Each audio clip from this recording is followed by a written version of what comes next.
This is Curtis coming at you from Ace Bread Studios, once again covering the 2021 NFL season. Going to drill in deep, dig down on my Miami Dolphins defense in this podcast.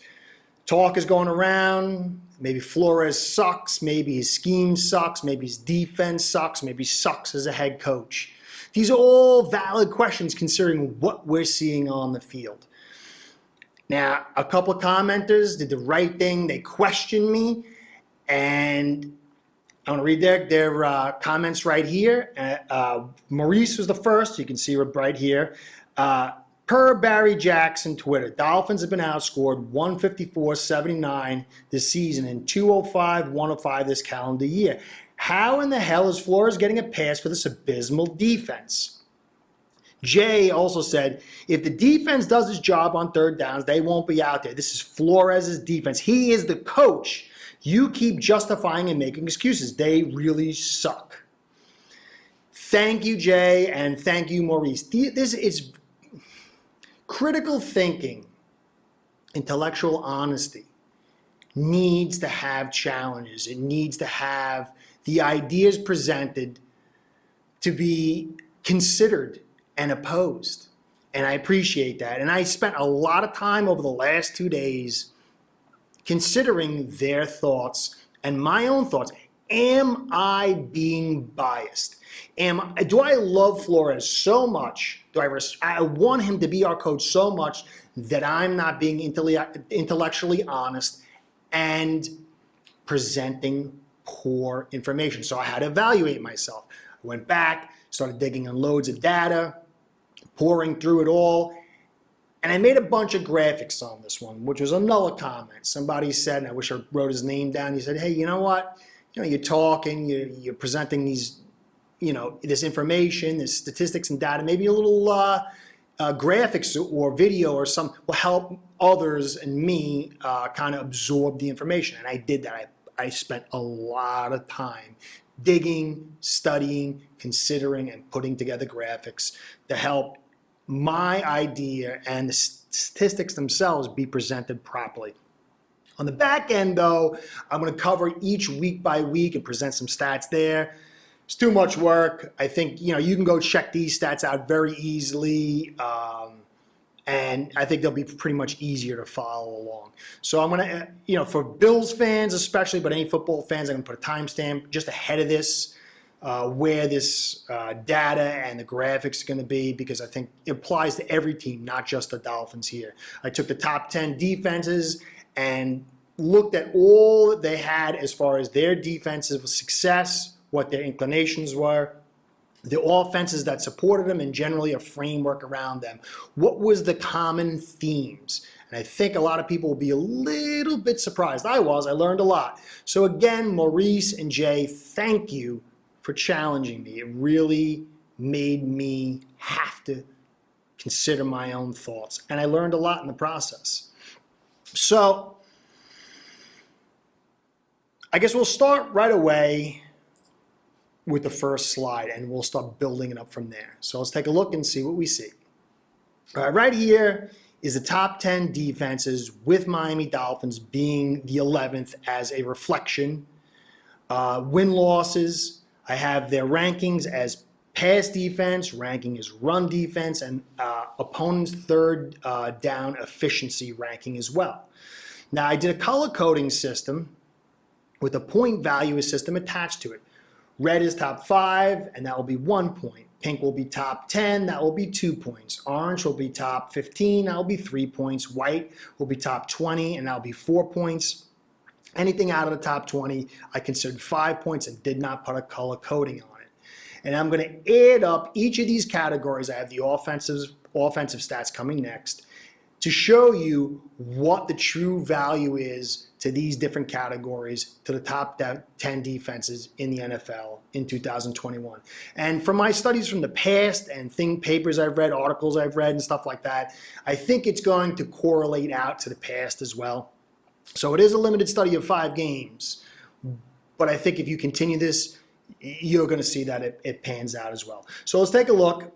You can see clearly for the top 10 defenses, Not one of these defense has less than the 12th best pass defense. So it's clearly critical to have an excellent pass defense. Now, surprisingly, run defense is also apparently more critical than third down defense. In my mind, I immediately thought that third down defense was going to be exceptionally important. But you're going to see there's going to be very interesting trends. And it's the pass defense itself, and then the run defense, and actually substantially distance away opponents' third down efficiency. So we'll keep going. I'll do the number system at the end.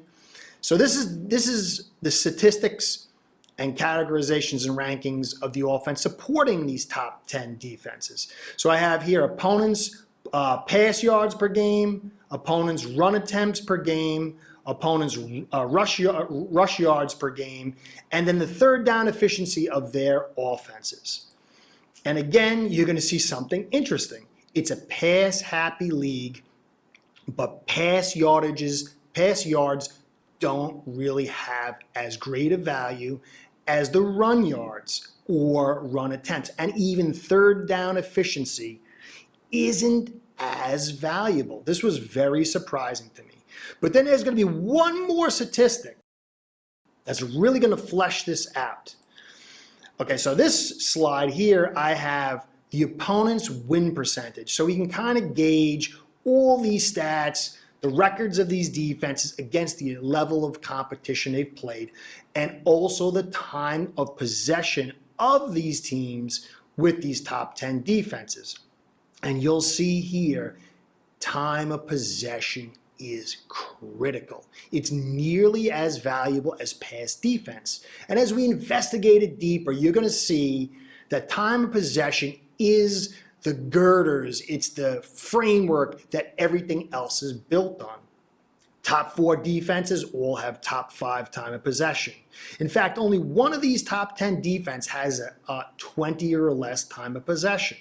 And we'll dig into that in a little bit. But generally speaking, 7 out of 10 have the 12th best or better time of possession. Okay? Now, the Patriots and the Bears, their time of possession was tied for 19th. So we're going to put it all together now with the point system, and we're going to go team by team to try to gauge what the deal is. Now, clearly, the Bills have the top defense in the league. They've got top 5 in every category except opponents, except pass yards per game. Now, the caveat to them with their 4-1 record is they only have a win percentage from their opponents of 35%. Okay, there's really not much to glean from that. If you graded everything and you place a lesser opponents, you're going to do pretty good. And it's not a knock on the Bills either. They just beat the Kansas City Chiefs in Kansas City. So then you have the Panthers, the number 2 defense. They've played pretty quality teams with a 45 win percentage. And you can see their pass defense is number 1 in the league. The number 1 defense on third down, number 2 in time of possession, and their rush attempts per game is 9 with a solid, a pretty solid rush yards per game of 18, considering that they got a pass yard of 13. So the only thing that they lack on offense is their third down efficiency. So the most valuable category of pass defense, they're number 1. Time of possession, they're number 2. They're top 10 in rush yards per game, rush attempts per game. And you see that it brings value to this defense and to this team. Okay, so now we look at Denver. Denver's got the 6th pass defense. And as you look down, I really should have gone over this first. I'm going to stop right here and notice the point value system. According to what we're seeing here, pass defense is nearly double the value of the third down defense. Okay? And time of possession is 24 points, which means it's critical as well. But then the next most valuable is run defense, followed by rushing attempts per game. followed by yards per game. And then in a distant end, you have third down defense at 35, and you have pass yards at 36, and third down offense at 36. I got a third down D there. I screwed up the graphics. It's third down O. Okay, so you're going to see third down D twice. The first third down D is the defense. The second third down D is offense. Sorry, this was kind of like a new thing for me.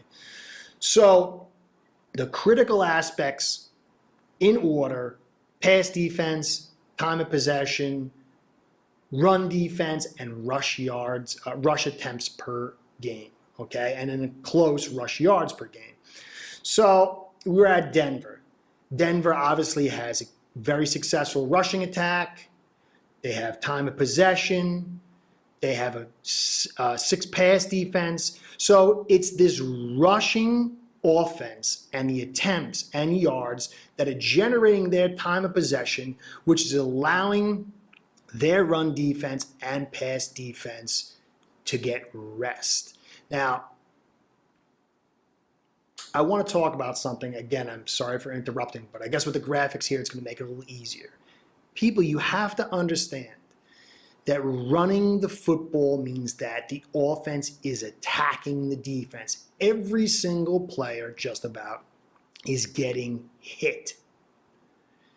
It's not the same as when you throw a bubble screen or a short pass. Yes, the person tackling the receiver or tackling the screen is going to get physical contact, but everybody else is pass protection contact, which is totally different than running contact. When you run the football, you are pounding the defense. This weakens the bodies of the defense. This makes them have to continually push themselves to a higher level physically, and it causes more injuries this way. When a player is tired, he still has to make contact. Rushing attempts is a body blow on the opposing defense. And when you can do this and have time and possession, your defense is getting rest. So this is why it's so critical for rushing attempts. So let's keep going. The Patriots, now they're an oddball. Their opponents' rush attempts are 28 and their rush yards are 27, but they got the 5th best defense. So this is an anomaly. Maybe what I'm saying is not true. Well, let's dig in deeper. They've only had 35% opponent win rate, so they've been playing lesser teams, low quality teams. They have critical 5th best pass defense, but their time of possession is 19th. Okay? And they have the 9th best third down offense efficiency. What happens when that efficiency drops, or should it drop? They're going to find their time of possession creeping into the 20s and maybe farther. What happens when they play better quality teams? The same thing's going to happen. And in my mind, that defense will start getting gassed, and that defense will diminish. Let's continue to look at the stats to see if this proves out. Okay, so then you have the Packers. Packers are another anomaly. Maybe I'm wrong.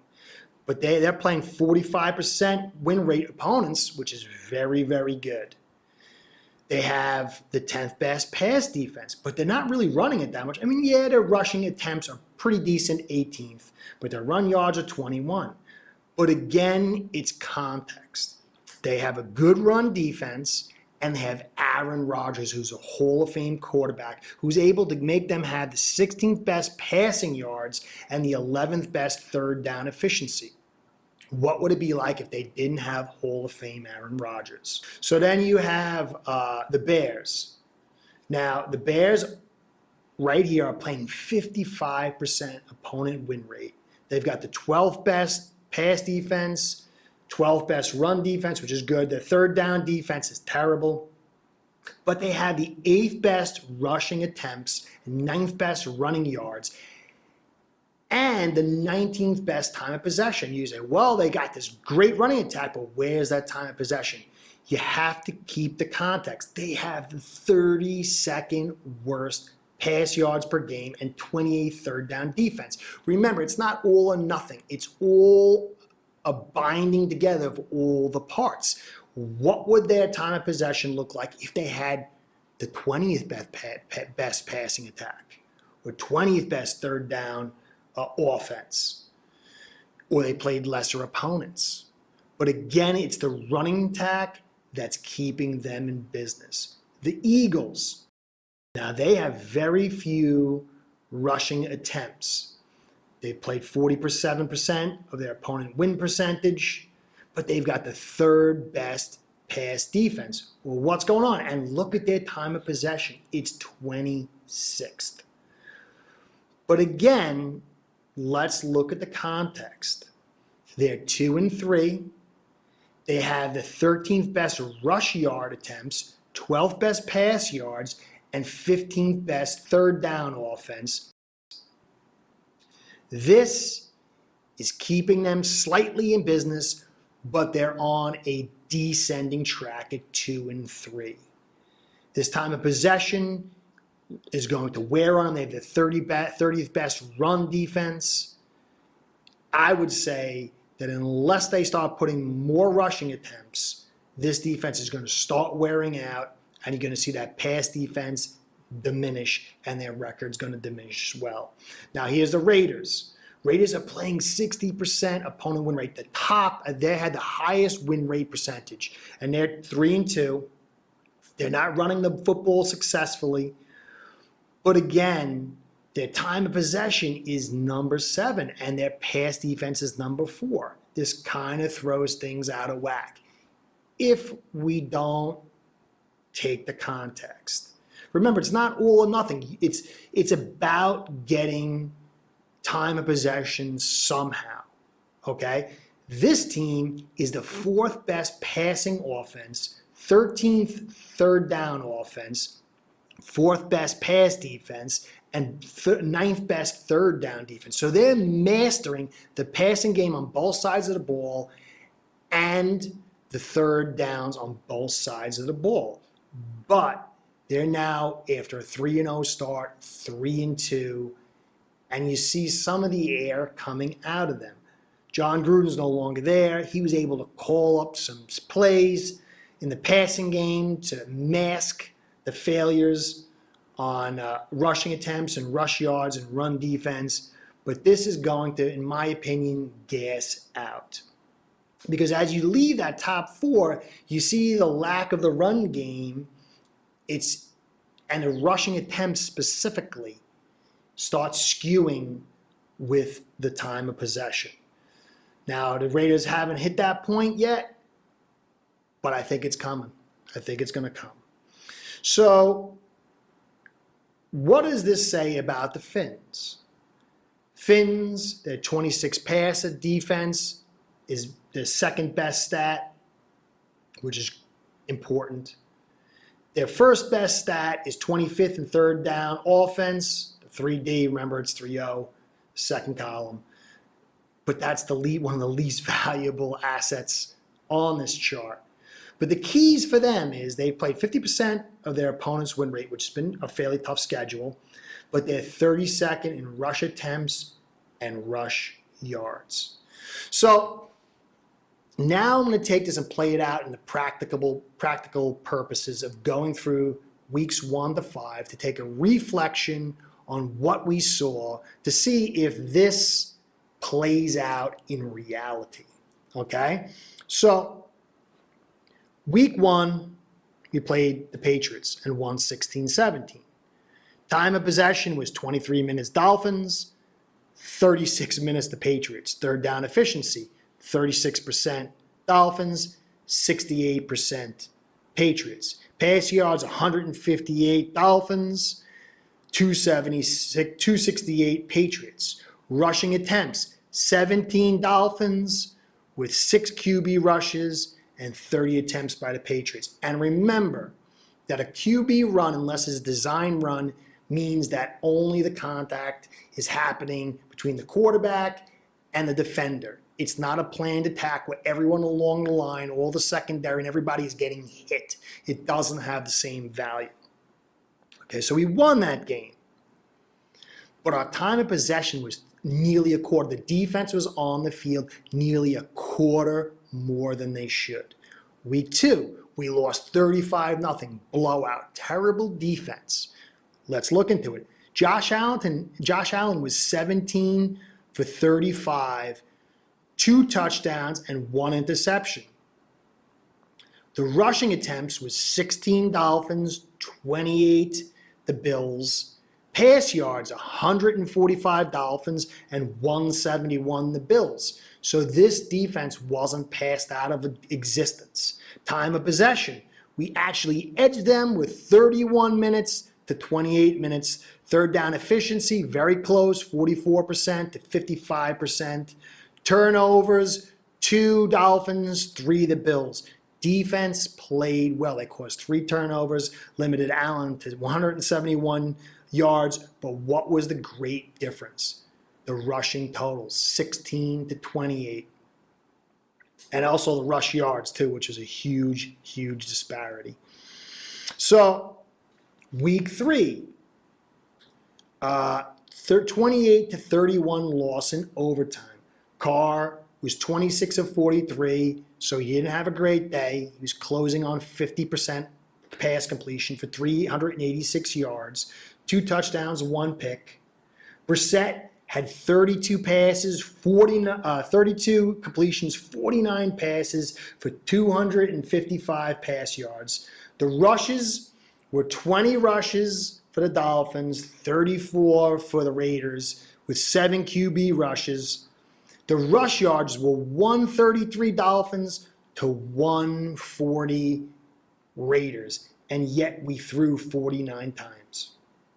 Time of possession, Dolphins 31, Raiders 38. Third down efficiency, 33 to 55. You can clearly see here, rush attempts and time of possession were the key factors. And remember, this was an overtime game. So the defense got a little 3-minute break last week.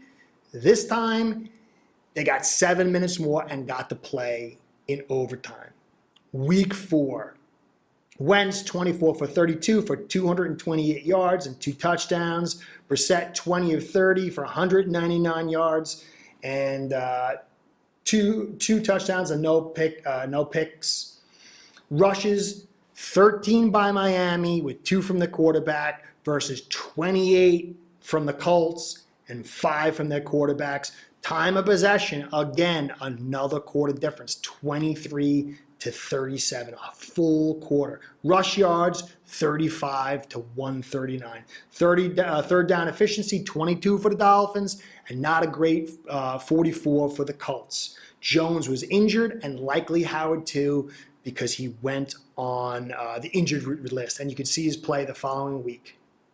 So at this point, time of possession, the Dolphins defense has probably played maybe 2 or more games worth of extra time. You got Jones injured, and now you have Howard injured.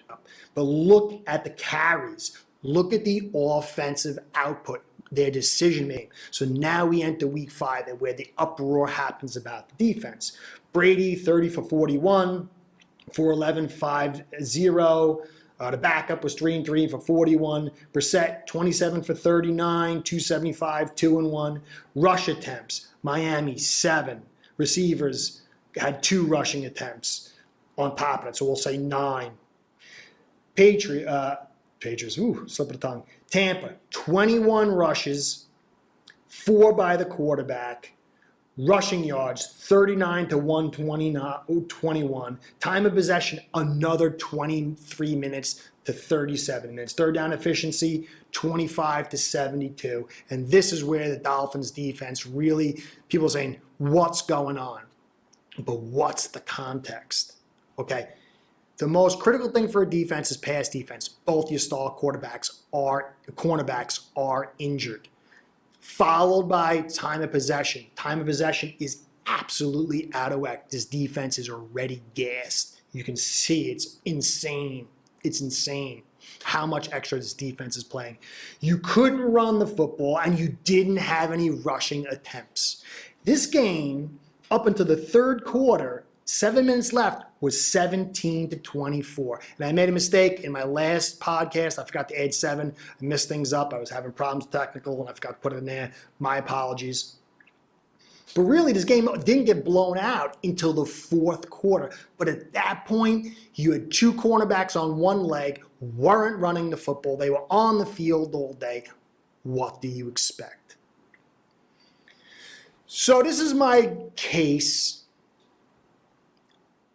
The numbers really lay out. Remember, these are human bodies. This defense has to react.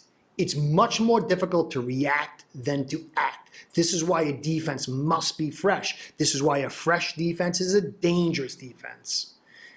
The Miami Dolphins defense, from all the statistical analysis, my opinion is they are not running the football. Yes, yards are critical, but attempts lead to time of possession. Time of possession leads to a fresher defense. Fresher defense leads to less injuries and to fresh players who can make big plays. It plays out here, but let me know what you think. On a final note, Tua looks like he might be coming back. Again, I've been saying this since the beginning. Tua's most valuable asset is a running game. So if you want to blame Flores for anything, you could say he is the head coach. He can choose to run the football or not. He can choose who can start on the offensive line. And I will say Flores is culpable for that. But again, this offense has been thrown out of whack because somebody told Brian Flores to put Tua in, and he had to tell Shane Gailey, who was overridden, disrespected, and he quit along with Steve Marshall and put us in a huge deficit of staff talent. And I believe that Brian Flores is not in over his head on defense, but he is over his head on offense, and that's understandable. Every coach around the league, aside from Bill Belichick, has other coaches to support him.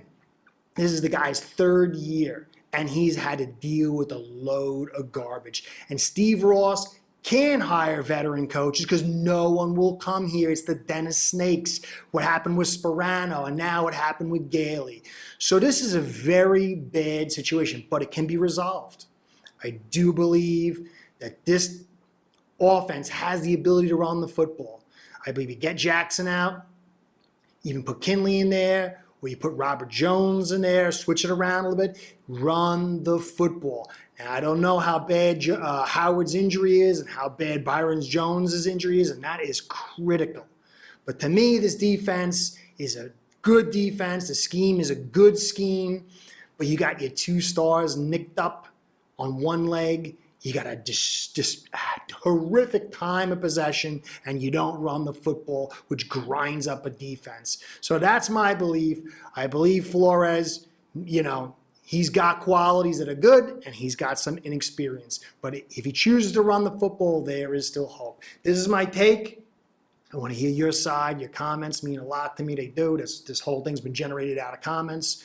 So please let me know what you think. Like, comment, and subscribe. As I said, comments, they're very important to me. Subscribes and likes help us with a Google overlord. Keeps us in business. I like that. I just want to give a shout out to eSpread, our sponsors, the best sponsors in the world. They want to let you know that they're world-class software. You can get on the action with friends, families, and coworkers, and everyone you know is a local bookie. They're the best. They're the best sponsors, and you guys are the best. Class people, class and awesome people. I'm grateful for you. Thank you. Hope you enjoyed. It was a little bit long. Thank you for staying to the end. Catch you next time. Be well.